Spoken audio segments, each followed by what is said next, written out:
बिस्मिल्लाहिर्रहमानिर्रहीम। Introduction to nursing research unit 5। ठीक है।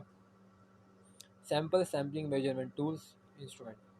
पॉपुलेशन क्या होती है कि जो कोई रिसर्चर होता है जो कि उसके सारे जो इंटरेस्ट एरिया होता है, मिसाल के तौर पे पाकिस्तान है, जाएगा उसको पाकिस्तान का डेमोग्राफिक का जो मीन्स के डेटा कलेक्ट करना है, तो सारी पॉपुलेशन उसके लिए क्या होगी, एक ज़ख़ीरा होगी, मीन्स के the entire set of subject that are of the interest to the researcher. ठीक है, तो सारा का सारा एरिया जो होगा रिसर्चर के लिए वो इंटरेस्ट का एरिया होगा।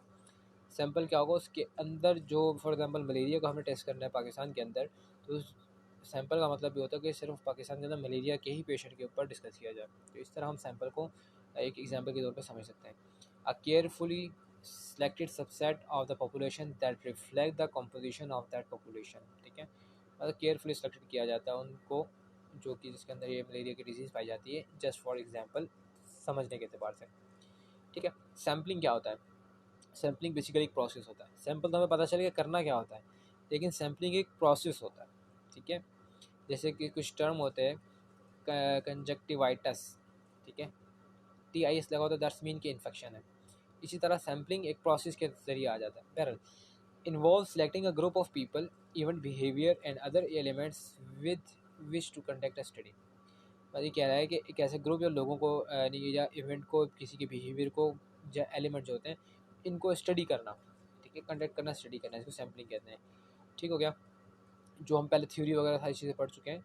तो बेसिकली ये एक प्रोसेस होता है कि जो उस तक पहुँचने का, थ्योरी तक का, थ्योरी हो गया, कॉन्सेप्चुअल फ्रेमवर्क हो गए, बहुत सारी चीज़ें होती हैं। ठीक है। अच्छा, sample size in qualitative and quantitative. पहले ये जो है स्लाइड के अंदर आप पढ़ लीजिएगा, मेरे ख्याल कितना खास इंपॉर्टेंट है। ठीक है, पावर क्या चीज़ होती है? पावर जो होती है कैपेसिटी होती है स्टडी करने के लिए, to detect difference actually exist in population. मैं आपको शॉर्ट टर्म बताता हूँ कि ये भी एक प्रोसेस होता है जो कि डिफ्रेंशिएट करता है, मतलब अलग अलग करता है किसको, जो कि पॉपुलेशन के अंदर एक्चुअली एग्जिस्ट कर रही है। क्या?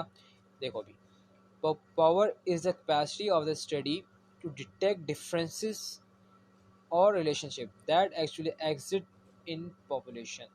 ठीक है, उम्मीद है क्लियर हो गया होगा। पावर कैपेसिटी है जो डिटेक्ट करती है, डिफरेंस करती है एक्चुअली एग्जिस्ट इन पॉपुलेशन। क्या? हाइपोथेसिस हो गई, जैसे फॉर एग्जांपल अब आगे जाके देख भी लेंगे हम लोग। ठीक है, इफेक्ट साइज क्या होता है? Is the extent to which the null hypothesis is false. Effect size का मतलब है कि जो हाइपोथेसिस हमने 3 किस्म पढ़ी थी पहले, जो तीसरी किस्म थी नल हाइपोथेसिस की। नल हाइपोथेसिस जो है कि फॉल्स हो जाता है, इसको हम इफेक्ट साइज कहते हैं। मेजरमेंट, जाहिर सी बात आपको पता है, बहुत आसान सा वर्ड है। कोई किसी चीज़ को मेजर किया जाए तो मेजरमेंट क्या होगा वो देख लेते हैं।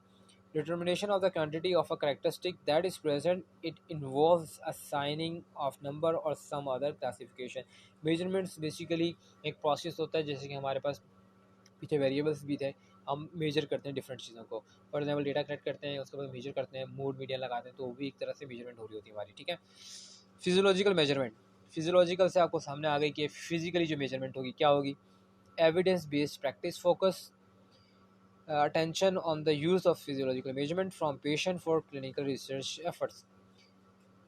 क्लिनिकली के अंदर हम जो मीन्स के फॉर एग्जांपल हम हॉस्पिटल में जो काम कर रहे हैं, एविडेंस बेस्ड कर रहे हैं, तो ये सारी की सारी जो कि फिजियोलॉजिकल मेजरमेंट होती है हमारी। हम किसी चीज़ को डिजीज़ के ऊपर भी देख सकते हैं हम लोग। ठीक है, अच्छा आगे देखें, क्लियर हो जाएगा point. Nurses commonly rely on physiological measurement to make patient care decision। आप कोई भी पेशेंट केयर डिसीजन कर रहे हो, फॉर एग्जांपल कि ट्रीटमेंट हमें किसी मलेरिया को किसी पेशेंट की हमने की, तो हमारे पास पहले ऑलरेडी एविडेंस है उसका। ठीक है, तो हम उसी की बिहाफ के ऊपर दूसरे पेशेंट को भी ट्रीट करते हैं। तो फिजियोलॉजिकल मेजरमेंट हम कर रहे होते हैं, बहुत सारी चीज़ें कॉमन होती है पेशेंट के अंदर, तो हम वही यूटिलाइजेशन दूसरों पे कर रहे होते हैं। ठीक है, साइकोमेट्रिक टेस्ट। साइकोमेट्रिक का साइको से क्लियर है कि साइकोलॉजी से रिलेटेड है, मीन्स के ब्रेन, आप दूसरे अल्फाज में कह सकते हो साइकोलॉजी। अच्छा जी, ये ऐसे साइकोमेट्रिक इंस्ट्रूमेंट है बेसिकली। तो वो इंस्ट्रूमेंट होंगे जो कि हमारे स्ट्रेस को मेजर करेंगे, सेल्फ स्टीम को मेजर करेंगे, मोटिवेशन को मेजर कर सकते हैं, और साइको सोशल एलिमेंट्स के अंदर हमारे लिए मेंशन होते हैं। अच्छा, इसके बाद जो है हमारे पास आता है सर्वे आते हैं। ठीक है, सर्वे के अंदर ओपन एंडेड क्वेश्चन होते हैं। वो क्वेश्चन होते हैं कि जिसके अंदर कोई आप लिमिट नहीं डिसाइड करते कि ये आंसर आप एक्सपेक्टेड कर रहे होते हैं अपनी पॉपुलेशन से। ठीक है, आप मतलब मुख्तलिफ किस्म के आपको आंसर उसमें से मिल सकते हैं। ठीक है, अच्छा कुछ होते हैं क्वेश्चन जो क्लोज क्वेश्चन होते हैं, जिसके अंदर जैसे कि fix number of alternative responses मौजूद होते हैं। मिसाल के तौर पे आपने येस और नो हो गया, आप के क्या आप मीन्स के सर्वे करते हो क्या पॉपुलेशन के अंदर, किसी कम्युनिटी के अंदर, आप उससे पूछते हो क्या नाम है, आप स्मोकिंग तो नहीं करते, येस और नो, क्योंकि ये आंसर जो होंगे येस और नो के अंदर आएंगे, ठीक है। अच्छा, इसके बाद कुछ होते हैं फोर्स चॉइस क्वेश्चन होते हैं, जो कि उसके अंदर सिंगल रिस्पॉन्स होता है किसी भी लिस्ट के अंदर से। मिसाल के तौर पे MCQs के आप ले लें, ये क्वेश्चन होता है, स्टेटमेंट होती है, उसका एक ही आंसर, इसका जवाब सही होता है तो हम एक आंसर उसमें देते हैं, ठीक है। अच्छा, डाइकोटोमस क्वेश्चन वो होते हैं जिसके अंदर दो चॉइसेस आपको दी जाती है कि दो चॉइसेस आप सेलेक्ट कर सकते हैं मैक्सिमम। तो ये MCQs जो हैं एग्जाम में आते हैं, तो इसको भी खास ख्याल रखें, ठीक है। इसके बाद स्केल आता है। स्केल का क्या मतलब होता है? स्केल क्लोज क्वेश्चन फॉर्मेट होता है जिसके अंदर रिस्पॉन्डेड होते हैं, ठीक है। Put response in rank order, मतलब स्केल वो होता है जिसके अंदर एक रैंक होता है, आप उसको डिसाइड करना होता है कि आपने क्या इसमें फिल करना है। आगे चल के और बात क्लियर हो जाएगी है। एक लाइकर्ट स्केल होता है, ठीक है। इसके अंदर क्या होता है, एटीट्यूड को हम मेजरमेंट करते हैं। इसके अंदर 5 से 7 पॉइंट होते हैं स्केल के अंदर, जिसके अंदर हमें डिग्री हमें को डिसाइड करनी होती है, ठीक है। लाइकर्ट स्केल ये हो गया। अच्छा, गटमैन स्केल वो होता है जिसके अंदर कोई भी रेंजिंग जो होती है स्केल की एक एक्सट्रीम पे होती है, या बिल्कुल लो होगी या बिल्कुल हाई होगी, या तो बिल्कुल एक तरफ होगी। फॉर एग्जांपल किसी को मलेरिया है, मलेरिया की हम डेफिनेशन एक एग्जांपल के तौर पे ले रहे हैं कि हम लोग फॉर एग्जांपल 5 पेशेंट कंटेक्ट करते हैं हम लोग, ठीक है। 5 में से पता करते हैं कि 3 को मलेरिया है और 2 को नहीं है, ठीक है। तो जो 3 होंगे जिसके अंदर पॉजिटिव साइन मौजूद होंगे, तो बिल्कुल एक एक्सट्रीम पे चला जाएगा वो, ठीक है। उम्मीद है मेरे एग्जांपल से क्लियर हो गई होगी बात ये वाली। अच्छा, इसके बाद विजुअल एनालॉग स्केल होता है, जो कि बेसिकली पेन के अंदर देते हैं हम लोग। ये हमारे पास जो है फ्लो शीट आती है हॉस्पिटल के अंदर, उसके अंदर भी ये मौजूद होता है, ठीक है, कि पेन कितना हो रहा है, और भी बहुत सारी चीज़ होती है। बहरहाल इसमें रेटिंग करते हैं, मार्क करते हैं लोकेशन ऑन स्केल, ठीक है। फॉर एग्जांपल 1 से लेकर 10 तक हम लिख देते हैं, तो पूछते हैं कि आपको जो एक जो है सबसे मिनिमम है, 2 से ज़्यादा, 3 से ज़्यादा, और 10 तक जो है मैक्सिमम है। अब आप बताएं कि आपको जो पेन है कितनी हो रही है। तो जो पेशेंट है अपनी फीलिंग के मुताबिक बताता है कि 6, 7, 8। अगर 10 बता रहा तो दैट्स मीन कि बहुत ज़्यादा सीवियर पेन में पेशेंट मुब्तला है अभी इस वक्त। तो ये हमारे पास स्केल मिल जाता है जिससे हम मेजर करते हैं पेन और नोजिया को भी।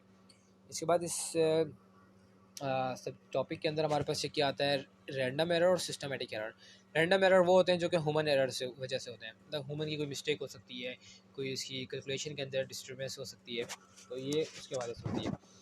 इसके बाद सिस्टमेटिक एरर होता है हमारे पास। सिस्टमेटिक एरर का मतलब ये होता है कि जो एरर सिस्टम के ज़रिए क्रिएट हो, ठीक है। ये बहुत ज़्यादा ख़तरनाक होता है क्योंकि इसमें ह्यूमन एरर तो मौजूद नहीं होता, और सिस्टम से ऑटोमेटिकली ग्लिचेस निकलते हैं और जो कि पूरी कैलकुलेशन को ख़राब कर देते हैं, ठीक है।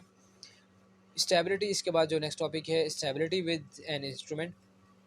उम्मीद है कि ये MCQ में आ सकता है कि कोई भी इंस्ट्रूमेंट है उसका जो स्टेबिलिटी, मतलब कहने का ये कि उसका जो काम कर रहा है, कि आया कि वो सही कर रहा है कि गलत कर रहा है।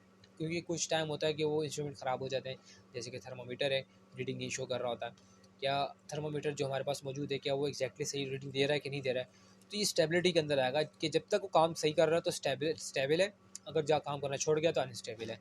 अच्छा, ठीक है। Stability with in an instrument is called internal reliability. ये MCQ में आ सकता है, ठीक है। इसको मेजर करते हैं अल्फ़ा कोफिशिएंट स्टैटिक्स से, लेकिन उनका मेजरमेंट करने का तरीक़ेकार है। इस कोफिशिएंट को एक और भी कहते हैं क्रॉनबैक अल्फ़ा भी कहते हैं, ठीक है। इसकी जो वैल्यू होती है 0.7 से लेके ग्रेटर दैन होती है, ठीक है।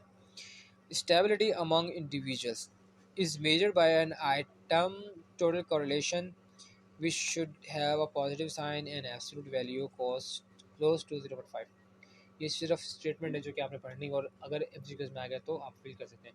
ये कुछ ऐसी होती है जैसे कि थ्योरी की हमने पहले पढ़ी, थ्योरी कॉन्सेप्चुअल्स वगैरह, उनकी स्टेटमेंट जो है आपको याद, मतलब एक नज़र दौड़ानी चाहिए ताकि कल अगर जो आपको पेपर है तो आप उसके अंदर MCQ बआसानी कर सकें। बहरहाल इसके बाद ये जो कुछ टॉपिक है हमारे पास, इसके अंदर जो है सेंसिटिविटी और स्पेसिफिसिटी, ये बहुत इंपॉर्टेंट है, ठीक है। ये आप उसमें देख लीजिएगा। इसके बाद इंटरव्यू होता है, सर्वे आता है। सर्वे तो भाई हम पॉपुलेशन के अंदर जाके, कम्युनिटी के अंदर जाके कंडक्ट करते हैं, क्वेश्चन आंसर करते हैं, तो हमारे पास डेटा कंडक्ट हो जाता है। इसी तरह इंटरव्यू एक मतलब डायलॉग होते हैं एक एम्प्लॉय और एम्प्लॉयर के दरम्यान में, ठीक है। तो उसमें कन्वर्सेशन चलती है, उसके बाद जॉब सिलेक्शन होती है, बहुत सारे डिफरेंट इंटरव्यूज़ वगैरह होते हैं। तो ये इंटरव्यू के लिए मेरा नहीं ख्याल कि कोई इतना इशू होगा आपके लिए। बहरहाल इसके अलावा सेंसिटिविटी और जो स्पेसिफिसिटी है, ठीक है, तो ये बहुत इंपॉर्टेंट है। सेंसिटिविटी क्या होती है कि एक ऐसी इसकी स्टेटमेंट है, इसके अंदर मेन जो क्रस्ट वही है कि अगर तो डिजीज़ पाई जाए किसी चीज़ के अंदर तो हम सेंसिटिविटी कहते हैं, और अगर इसमें डिजीज़ ना पाई जाए तो स्पेसिफिसिटी होती है, ठीक है। मेरे ख्याल में यहाँ पे आ जाएगा ये, लैपटॉप पे देख लेते हैं, ढूंढना पड़ेगा काफ़ी, बाद में देखते चलें। बहरहाल ये टॉपिक मेरे ख्याल में यहाँ पे ख़त्म हुआ। इसके बाद जो है डेटा कलेक्शन के ऊपर है, ये तो पूरा आपको ईजी मेरा नहीं ख्याल इतना मुश्किल होगा कोई आपके लिए। दो तीन टर्मिनोलॉजीज हैं इसके अंदर, कैसे कलेक्शन डेटा करते हैं और एनालिसिस कैसे करते हैं, ठीक है, इसके जो है ये सामने लिखे आ रहे हैं। इसके बाद एक हमारे पास आखिरी जो टॉपिक बचता है वो बचता है हमारे पास लिमिटेशन का। लिमिटेशन रिकमेंडेशन, लिमिटेशन वो होती है कि जैसे हमने पहले नाजी मेडिकल के बारे में पढ़ा था एक्सपेरिमेंट, कि वो ह्यूमन के राइट के ख़िलाफ़ जा रहा था, मतलब लोगों की बर्दाश्त को चेक कर रहा था कि कितनी है, मतलब विदाउट एनेस्थीसिया वो सर्जरी परफॉर्म कर देता था अपनी, ठीक है।